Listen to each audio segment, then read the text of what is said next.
All right, welcome back, everybody, to the Fast and Slow podcast. I'm here with Nate, back in our garages again. And I think on this episode today, I've got a lot of fast stuff to talk about. And I know, Nate, you also have a little bit of garage updates, but I think for the ponderance of this episode, we'll be talking fast. Yeah, finally a lot of fast and a little bit of slow. Probably what the people want.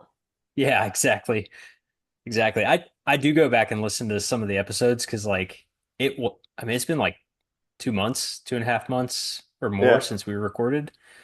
And so, if anybody asks, if anybody listens, but if people start asking, like, yeah, what were you talking about on that episode? I try to like go back and remember. But yeah, I'm excited for this episode.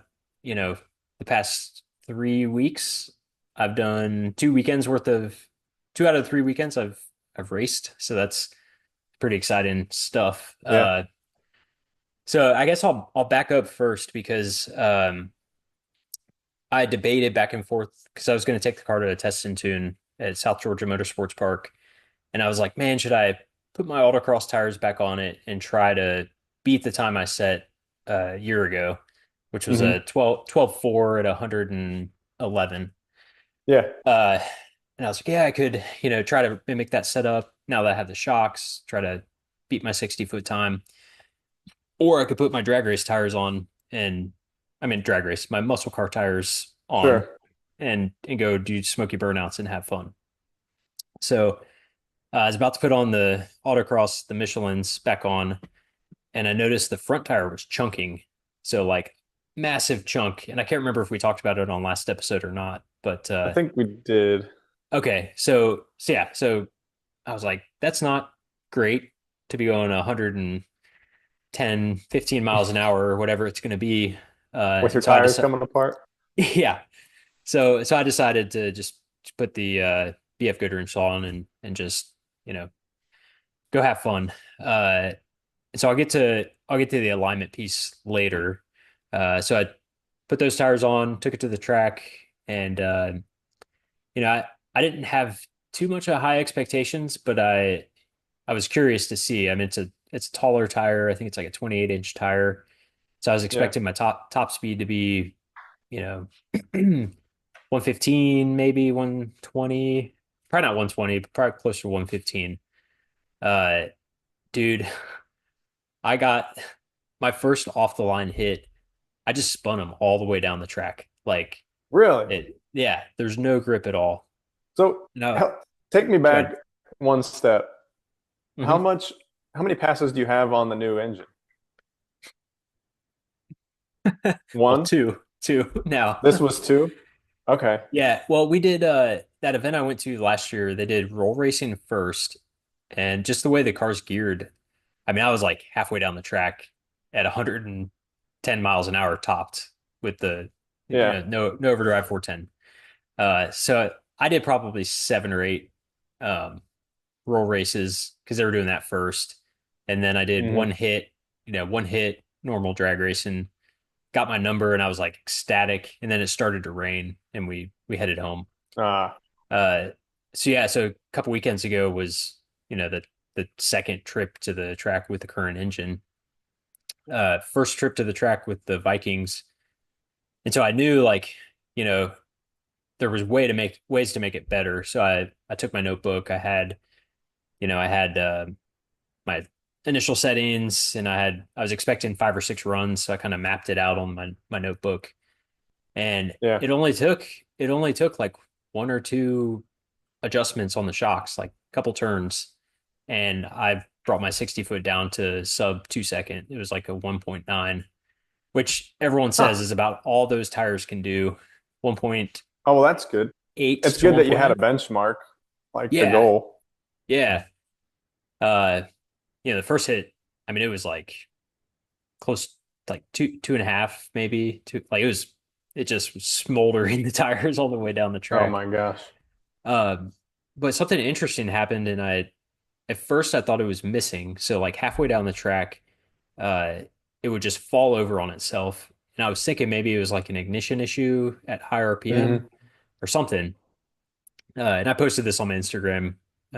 So a little bit of spoiler, but come to find out, or at least what I've surmised, I haven't fixed the problem yet, but the Camaros have hard lines in the back, and then right about the kind of the butt of the passenger seat, there's a hose that connects the hard line from the back to the hard line to the front. And I have to Oh, guess so it's it's a like a short section of rubber. yeah, so I have to guess it's like a packaging like a when you go buy new pre-bent fuel lines like that Yeah, you know you don't want to send the you length can. of the Yeah, car. it's probably a pretty wild shape. You can only go so far. hmm So the I went and looked at that the next day, and you can see that it had been bent on itself, and so Oh, it was a fuel starvation thing. I can only imagine that that's what it was because you would let off the gas after it would bog down it. And this was half track. It would bog yeah. on itself. I'd lift and then get back into it, and I'd be in power for the rest of the track. So it's almost like that vacuum would go away, fuel would flow again. It would get Yeah. enough fuel to hit the rest of the track. Um, so it's one of two things. It's either that I've replaced that hose years ago, and it might be just too long and it's creating a kink. But what I think maybe is more so that's happening is I've maybe got some vent issues in the back. Oh, did Um, do you have? I should know this. What's your fuel pump situation? yeah, so it's a mechanical Carter. I mean, it's a good, muscle car fuel pump. It can flow enough. In fact, it flows too much. I've got a regulator to bring it down. I think it flows Oh, okay. like 10 or 12 psi, and Oh, the wow. most carburetors are 5 to 6 psi is what they can handle. Um, so And what? is there Yep. anything in the tank? Is it all, is the filters? No. Well, there's a sending unit, but the I think the real problem is that I'm not venting properly. So for the longest time, it was just a hardline vent that kind of came up, formed around the tank, and just dumped, vapors. Which, Right. funny enough, we talked about this last episode on talking about getting the vapor trap or the vapor trapper that Haggerty The, posts. yeah, the charcoal. I Yeah. assume it's a charcoal canister. Yeah. So I think there's something with I'm just limited in my understanding about the evap system that I have. So right now I just ran an extra Hmm. long hose that I ran up through the back of the like where the gas cap is in the tail. So the gas cap's in the back of the Right. car on the Camaro.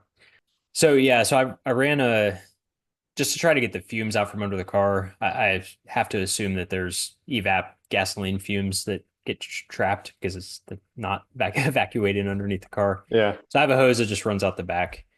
Well, I think, and there's a vented gas cap. It's new. I bought it. I bought it I don't know, a year ago, something like that.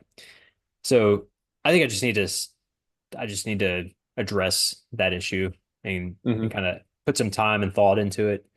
Uh, because yeah, I mean, it killed my time. Like, dude, a 1960 foot plus the top end speed I would have had, and it did it when I got the 12.4. It did it a little bit that day. It was falling on itself. So I mean, if it had all power from start to finish, like it'd be a low 12-second car.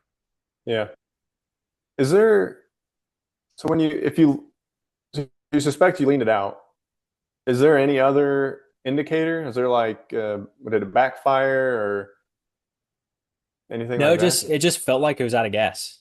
Like it was just like, "Bah, bah," and I let up, and it was like, oh, I'm happy. And I put my foot back Oh, in and the then you're gas, and back it in was it. just back in it. Yeah. So, uh, Hmm. no issue on the autocross course. I'm just not putting that much tax. Yeah, I mean, you're not It's totally different. 100% load for, Yeah. but maybe a half a second, maybe on an hmm autocross course. Yeah. Yeah. So that was kind of a bummer. I realized that like I didn't know what it was at the time, and I was like, I'm not gonna diagnose or fix this problem tonight. Yeah. Um, so what I focused on was just getting my 60 foot time down. And Mhm. the final 60 foot, I don't have it in front of me, but I was happy. I kept making improvements, changing tire pressure and stuff like that. So that was fun. And I got to drive it to the track and back. Like, that there's just something That about would it, man. that make me so nervous. Is that how far away is the track? Oh, it's like 25, 30 minutes. I mean, that's a drive. Yeah, I didn't have a plan in place either. Like, Yeah. I was just gonna, I don't That's why know. I'd always trust somebody. Somebody would step up. Car guys are Yeah. always so cool for that kind of stuff. Well, they only do tests and tunes and I hate speaking in absolutes, but pretty sure SGMP only does tests and tunes um, before big events. And so they had a massive, like, small, it was like a small tire. Might Mm. have been a small. Either way, that's not important. But there is a big event. And so there's big money trailers and drag Hmm. cars there. I was pretty confident if something happened and tail between my legs, asked the Yeah. question, I think I would have been fine. But yeah, I mean, it is, I take for granted like that I rail this thing out to 6 grand, and just, hope and pray that the fact that I spent a lot of money on this blueprint engine is that's gonna hold together. So People like we talked about it with like Mike Finnegan and stuff, but I don't know, people do it all the time. It almost normalizes it that, and I guess that's what they're for. Like, I mean, I know Blueprint, they've got their stuff figured out, so you should be able to trust it. yeah. But it's like Well, it's still a machine. And is it something I did? Was it the install? Was it yeah, like we talked yeah, about not having a rev limiter and things like that? Like, yeah. That's a good transition. So the guy I was on this podcast, Tim Talbot, who yeah. listens to our show, by the way, Oh, because good. We have one. we have one. He messaged me on Instagram and he was like, "Hey man, thanks for the shout out," or something to that effect. And I was like, "Oh shit, people watch this show." So, dude, Confirmed.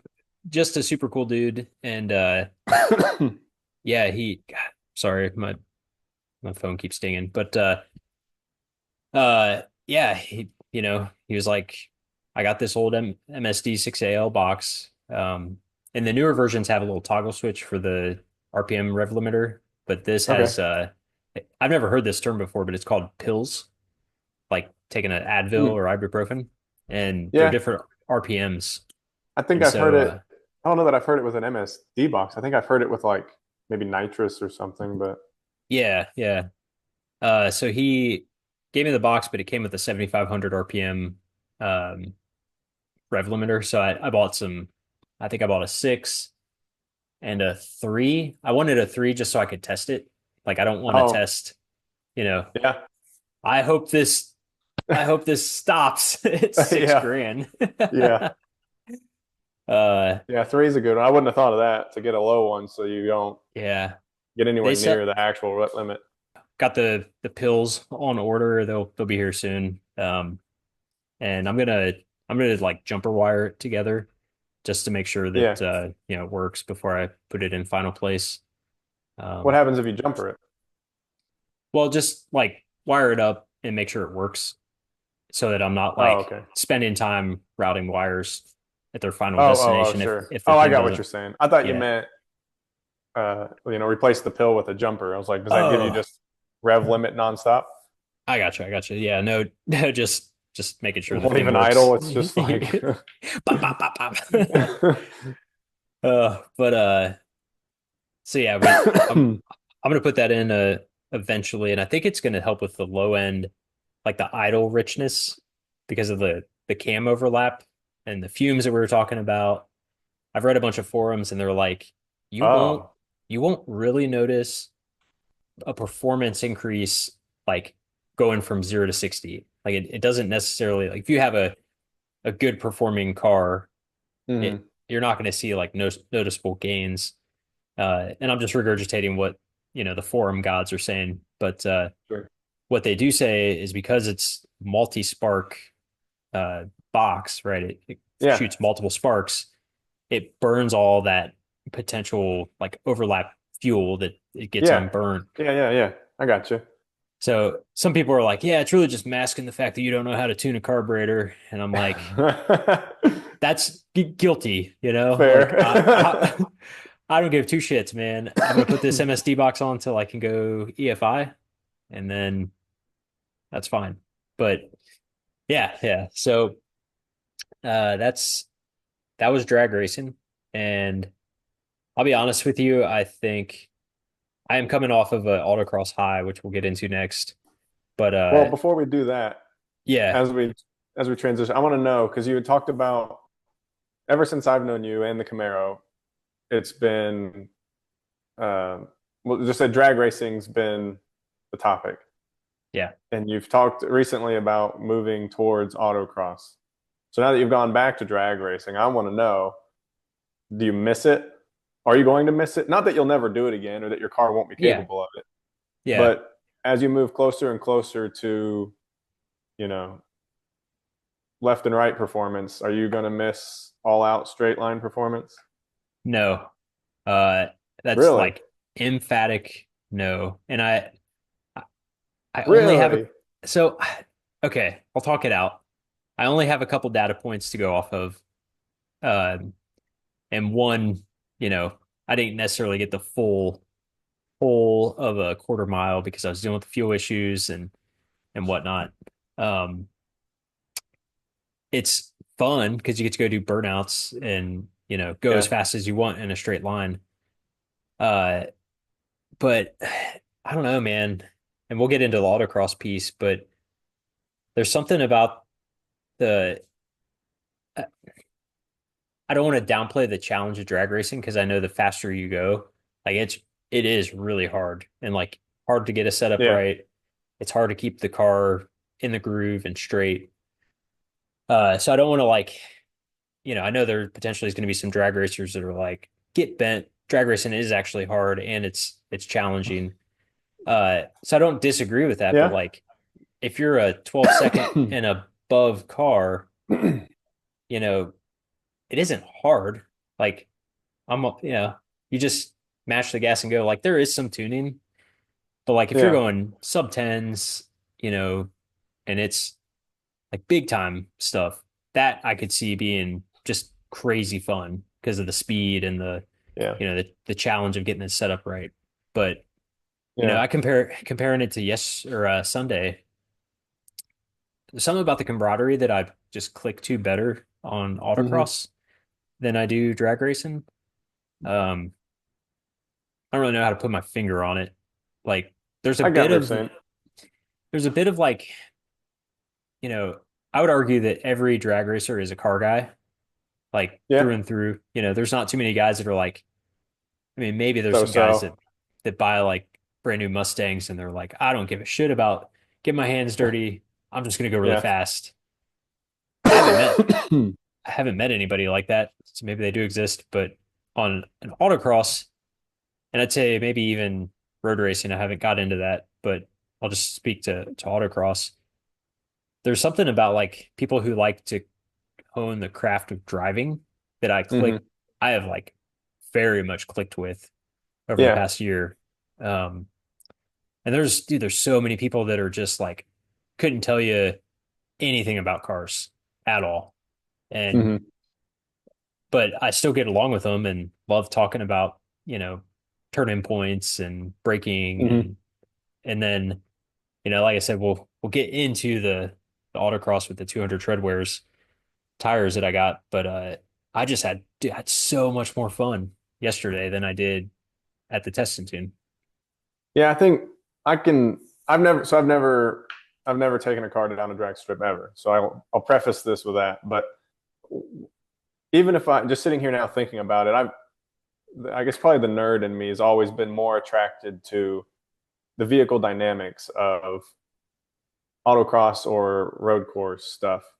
And it always seemed more accessible. Like, so my daily driver, I could take autocrossing and I could still, be a car guy in my vanilla daily driver. Whereas if Hmm. I took my daily driver to a drag strip, I'd be embarrassed to be there, Yeah. you know? Yeah. Yeah. And I wouldn't learn anything. I wouldn't do anything. I wouldn't accomplish anything other than, maybe get trying to get the tree right, the timing. But Hmm.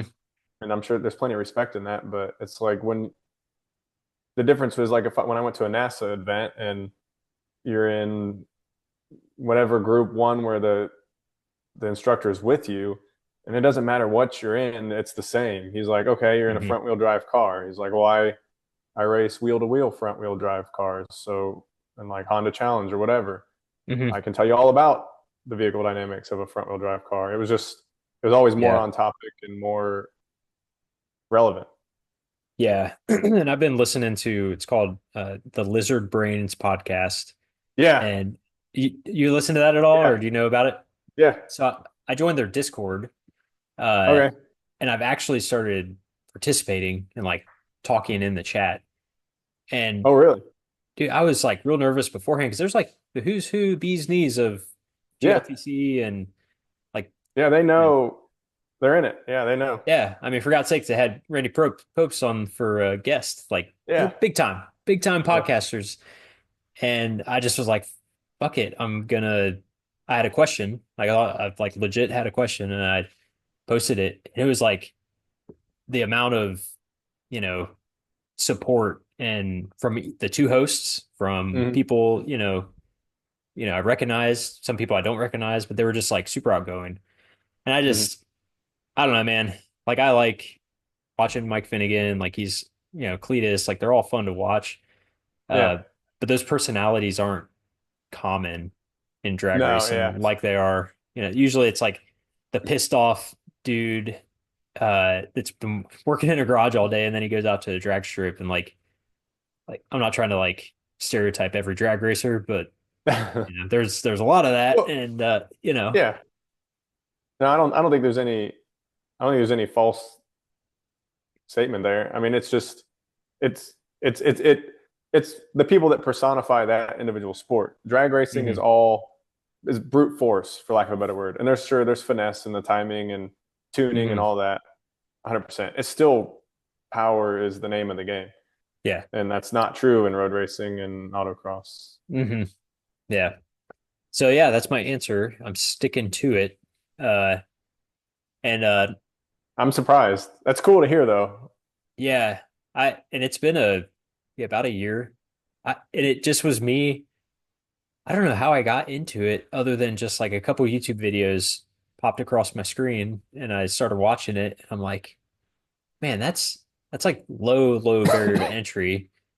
And then my car, I started seeing some cars that were, that second gen era that were just like slammed and fat tires and Mhm. just cornered like crazy.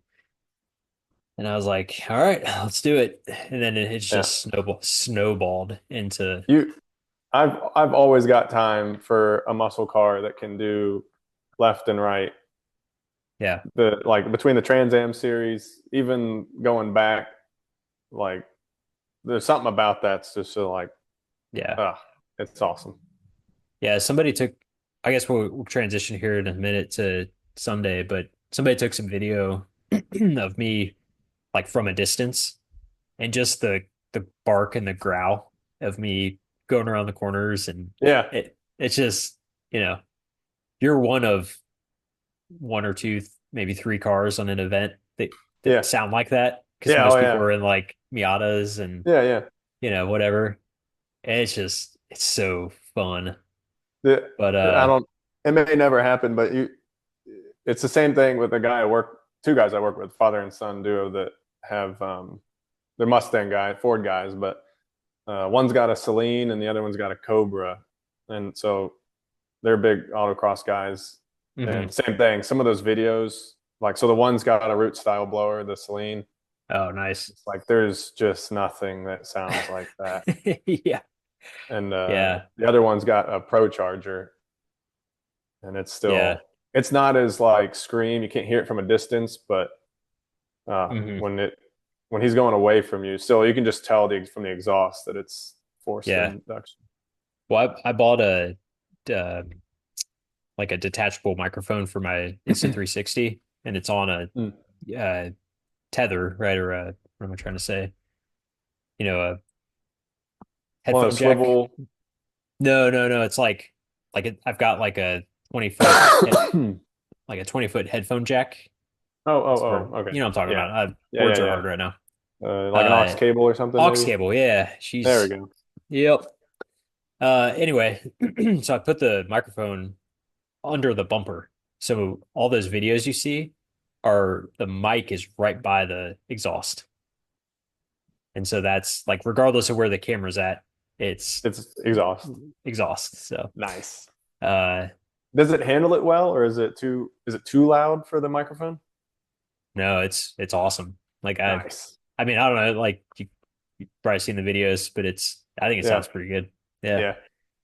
Excellent. Uh yeah, so I guess before transitioning into autocross for Sunday, so we talked about the chunking tire.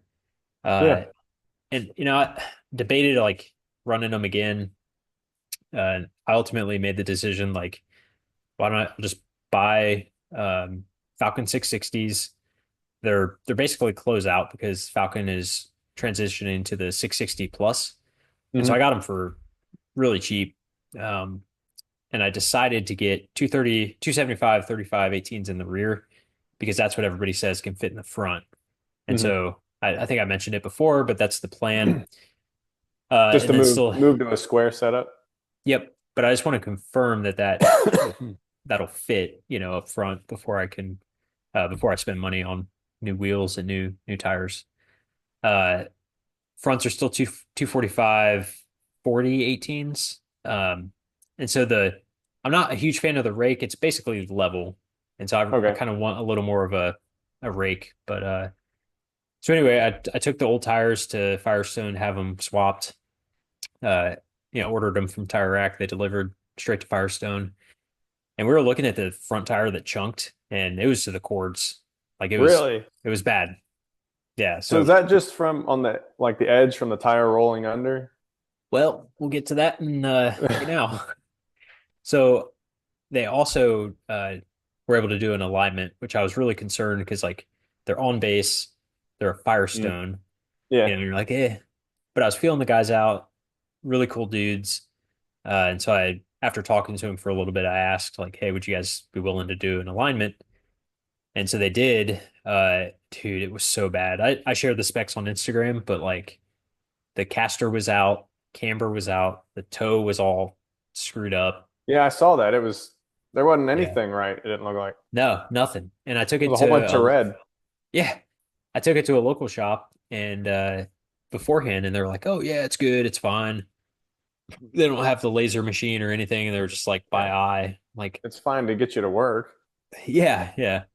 So, they're able to put in not as much camber as I wanted. I need longer bolts on the top upper control arm. So Mm. that'll give me more room to put shims in. I was only able to get point 0.7 camber on both sides. But Um, don't I remember, at least on one side, didn't you have like positive camber? yeah, yeah, yeah. Yeah. So, I mean, it was so screwed, like So very even if you bad. have negative on both sides now, I think you're in a whole new world. Yeah. So yeah, I got alignment done, 200 shred wear tires, and I was ready to go. So I took it to the track. I did trailer it. It's about a 40-minute drive. And Yeah. since I've got the 275 35s, those are like 25.5 inch tires Yeah. with the 410 gear. It was at about 6,300 RPM at 60 miles an hour. So it's real hard to drive. And Yeah, that'd be a long drive. yeah, I'm more so concerned about like the valve train. That's just Yeah. unnecessary high RPMs to do that. Um, Yeah. and it was like 60 Are bucks the for U-Haul trailer. is the are the 200 treadwear tires DOT? Yeah, yeah. Oh, so you would be okay there. Yeah, and I can still drive it around, around here. It's just it's uh it's basically highway speeds the entire way up there. And Yeah. so it was too easy to get a trailer, so I did that. Yeah. Um, yeah, man. So the event, I didn't know what to expect on 200s. And everyone's like, you're going to need one or two runs to scrub them in. Because I guess tires have like a casing almost or some sort of like, you got to break some of that molding off. And they're right. It was squirrely. It was like ice. was They're like, oh man, greasy. this, yeah, like real weird. I was like, oh man, this is disappointing. And, but, uh, like run 2 and 3 was getting better, but I had a buddy ride with me and he was like, you are leaving so much time on the course. And, we broke for lunch and he's like, you need to just, get in, make sure that you are like square to each element and, straighten yourself out. Uh, it was a very high speed course, down and back with Hmm. slaloms and some kind of nuanced little elements, but for the most part, like if you could get through the slalom, you basically flat out, no brakes to get through the slalom. Hmm. And then there was a 180, kind of like a J hook, and everyone's like, you just go in deeper, like trust the grip. Yeah. And so I debated on, making adjustments because I had shocks that I could adjust, I had tire pressures I could adjust, and I decided not to do anything because I kept making time. Like Hmm. it's the Yeah. driver input, that Sure. I'm working against. But I could not get over the crisp. Like you turn the wheel and you point it in a direction that you want it to go, regardless of the speed, and it goes. Like it's Huh. crazy. Uh there's only one other CAMT guy in my class. He was running 285 squared. So real fats up front and in the back. And he only beat me by 2 seconds. So which I What know was two he seconds driving? on a Mustang, like a Oh, 90 fastback or sorry, Fox body. So yeah, just those I are light. hmm yeah, I mean the wheelbase is much smaller than mine. Yeah. Uh I'm confident that if I had the afternoon I had in the morning and then, a different understanding in the afternoon of like what I can expect, Yeah. I would have been I would have been close. So you basically spent your morning scrubbing the tires. Is Yeah, it's that true? fair.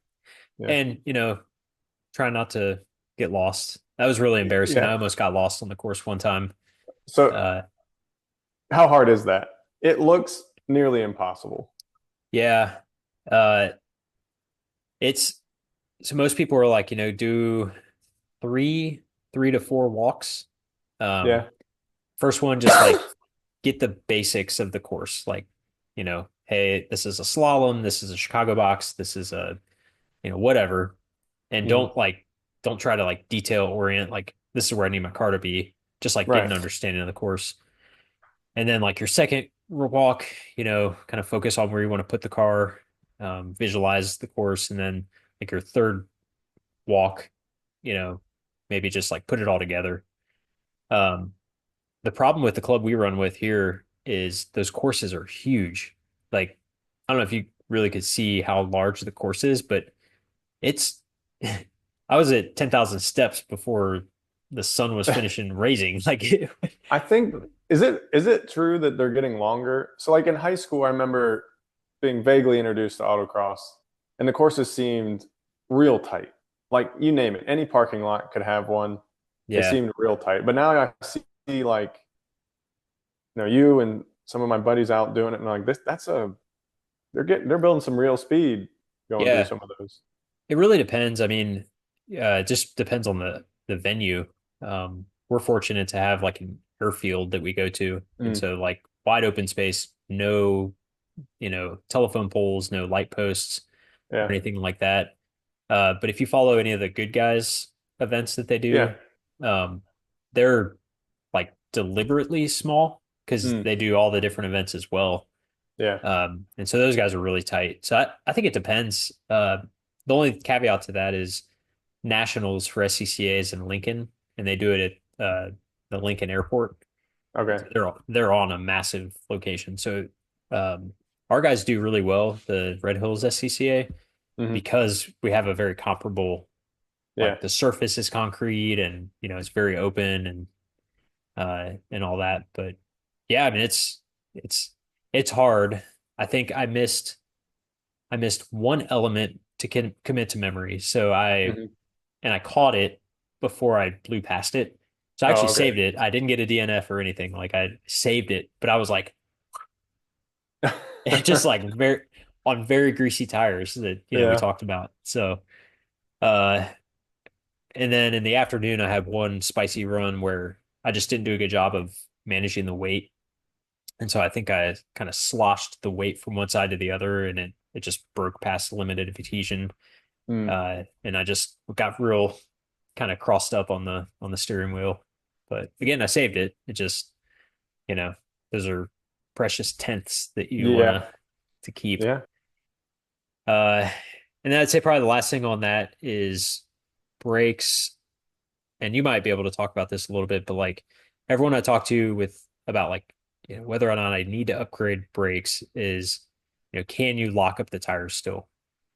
Mm. And I'm like right on the edge. I was like you could hear it stuttering or like skipping on Yeah. the J hook because I was coming in at about 55 miles an hour to basically a 20 mile an hour turn, Hmm. and it was like, but it wasn't a full lockup, and so I think Right. I'm right on the edge. Like if I go 275 squared, there's no way that the brakes I have, drums in the back, and then stock pads up Right. front.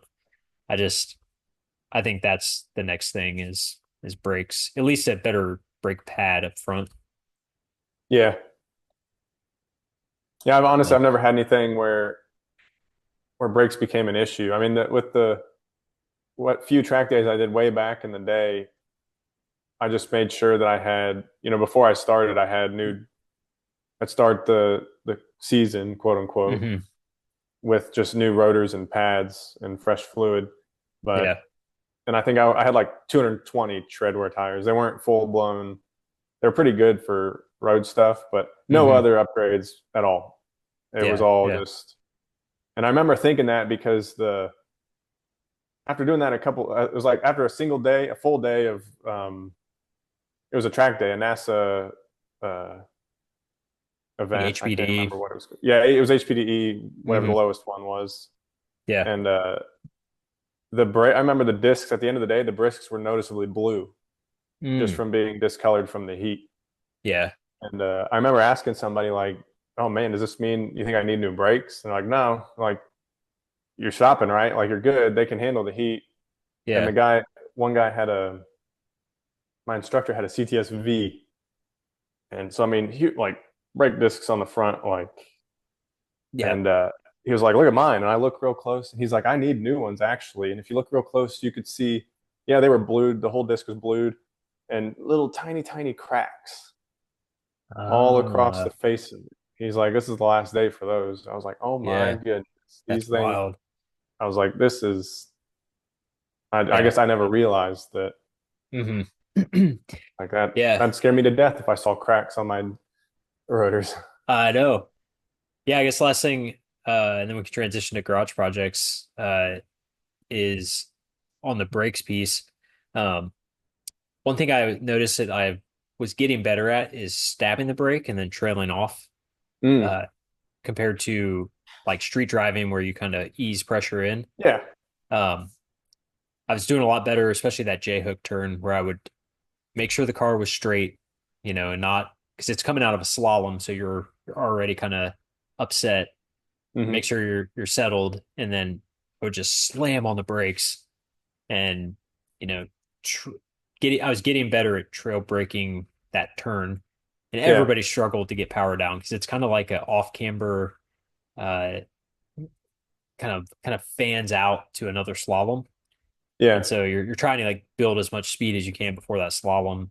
And I don't know, that was fun to me. So it's about as close as you get to road racing, the trail yeah. brake piece. So That does stand out to me too. And I remember that was the first time I ever tasted oversteer. I just front wheel drive car history, so hmm. it Yeah. always eluded me. But um, it was that the instructor was saying like the best way to get this car to pivot is to the trail brake. You need to start turning before you're fully off the brake.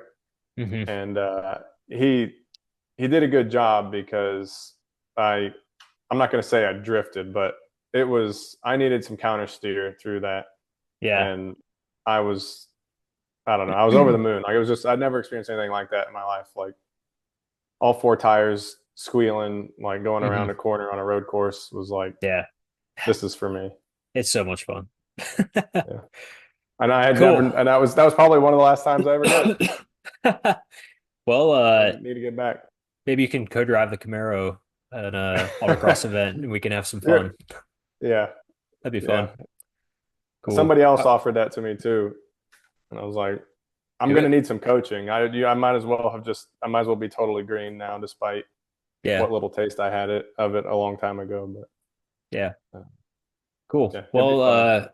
why don't we transition to garage projects for maybe like 10 minutes and then close this thing out? Yeah, I won't. I won't. So I guess all I was able to do over the weekend was really just move more crap into the garage, but at least it's exciting stuff. Yeah. I think I talked about, I get kind of like, you probably felt the same way when you were overseas, just not seeing your stuff every day kind of Hmm. makes you, so just knowing that I had a lot of stuff just at that friend's house, at my mom's house, Yeah. kind of bothered me. So last night or over the weekend, I was like, it's all coming back. I rented a trailer and went to all the different locations and picked up all the stuff. So I'll show it to you. The big one, well, I'll come over here so you can kind of see. I'm not sure if you can see all the details of that, but Yeah. what what it is the chassis table, two frame rails, and the front and rear axle out of a Model A. So this is all that we'll call the sprint car project. Dude, that's sick. Um, so what it's going to be, I think you know, but just to add some detail to it, is it's going to be a replica of like a mid 1930s sprint car. Hmm. So open wheel. That anytime if you think like race car toy, that's Yeah. probably going to be what you think of. At least that's what I think of. Hmm. So it's going to be pretty big. I mean, the wheelbase, can't remember what I said. It might have been, it's going to be relatively short, I guess, but I'm not going to like narrow it up or anything. So it's not going to be like a midget or a quarter midget. It's going to be probably closer to what they called a big car back in the day, which eventually became sprint cars as you know it now, Okay. or even it's like silver crown cars. But Hmm. um, yeah, it's going to be a big project. And I guess how it got started was um, this guy named his Instagram handle is Jacob's Ladder, but his actual name is uh, Shaw, Josh Shaw, I think his name is. And he had built a couple, one for his dad, and maybe one or two that he sold. And he posted on Instagram that he had the plans for it, how to build the chassis and all the measurements and everything. And I was like, well, it's kind of interesting. I've never built a chassis before from the ground up, Hmm. and that's something I've always wanted to do. And what better way to do it than to have a little guidance, and if nothing else, somebody to talk to. So I bought his plans, and I've bought a few parts off of him. Wheels, I've got wheels and tires for it back there. Sweet. Um, and he's been super helpful. And everybody that I've talked to about it, it's been super helpful. Just asking him like here's something fun. Here's the grill for it. Oh, nice. This is actually an old Jaguar grill. Oh, no And I way. randomly found it when I was buying the engine that I'll show it to you. And I was like, hey, can I have like how much you want for this? And the old guy was like, just take it. These are actually fairly valuable to Yeah. people who like Jaguars, which I don't dislike Jaguars, but this one's pretty blemished and it just Hmm. happens to make the perfect sprint car grill when you turn it upside down. Hell yeah, it does. And if I'm not going to ruin it, so if some real Jaguar person wants to name their price, then maybe. But Yeah. Yeah. the next cool piece is, and then we'll just leave it at that, is I have the engine and transmission for it as well. Man, that's so cool. So it's a 60 horsepower flathead V8. So it's the little guy. I mean, honestly a really small engine. Hmm. Um, it probably would have been something bigger than that in a real car of the era, but that little engine is probably more of what you would see in a midget or a smaller car. But it Yeah. was the right price. it wasn't too far away, and the Hmm. guy was able to start it and show it to me running before I handed him the cash, That's cool. which was the most important thing to me. I want to build the car and the chassis. I want to eventually work my way into building an aluminum body for it by hand. Hmm. I do not want to be slowed down by having to rebuild a flathead V8 that I know nothing about. Yeah, that's a Uh, good point. What's the transmission? the I honestly don't know the details of it. I asked him, the guy, "Hey, do you have a transmission for it?" And he said, "Yeah, I think I got one there on the shelf." Hmm. I People are going to know Small. better than I will, and they're probably going to tell me all about it. But I think it's a 3 speed, Yeah, it looks maybe. small. Like I maybe could, like a. I wonder if it's like a. I don't know how early they did this, but I know like some of the sprint cars. I know they're like 1-to-1, but you have like a gear or two to get up to speed. yeah. It's not very, it's not very big. Weighs like 50 pounds. The Yeah, there there's no, for the most part, there's no transmissions. They have what they call like an in and out box, Hmm. which is basically engage and disengage. Yeah, yeah, Um, no, no clutch, no real transmission, no anything. yeah. Um, so I'm gonna try and make it street legal, drive it Hmm. on the street. That's so cool. How I'm gonna do that, I don't know. He was able to do it years ago with the couple that he built. Hmm. I think the laws have changed, but I think it's still possible. But for now, Man. that honestly, I'm just gonna get it organized and get it here and under the lift and in its Hmm. home Yeah, so I can move it around and think about it. I'm probably not likely to start really like welding it together till middle of the summer, maybe late summer. hmm, I'd like to prioritize the pedal car, get that done by birthday, our son's birthday. yeah. That's probably a good But idea. I'm I'm pumped. I'm glad it's all here. It's honestly everything's in good shape the way I remember it. Yeah. Um, Oh, it's so exciting. I just gotta. I told you I got it's 2 car garage, and I got. Yeah, We're gonna make it work somehow. It'll. I yeah. think it'll fit. It has to. The Has question to. is, will it fit? It'll fit the way it is now because it's a bunch of pieces. Hmm.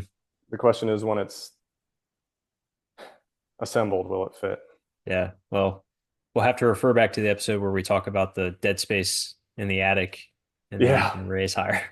that might be where the kids' toys are going before long. Yeah, yeah. Details. Yeah. So super pumped. That's Yeah. Another reason why I'm going to be the king of slow is it a race car? Yes. Is 60 horsepower going to get me out of slow town? Not a chance. Yeah. It's going to Dude, be a slow race car.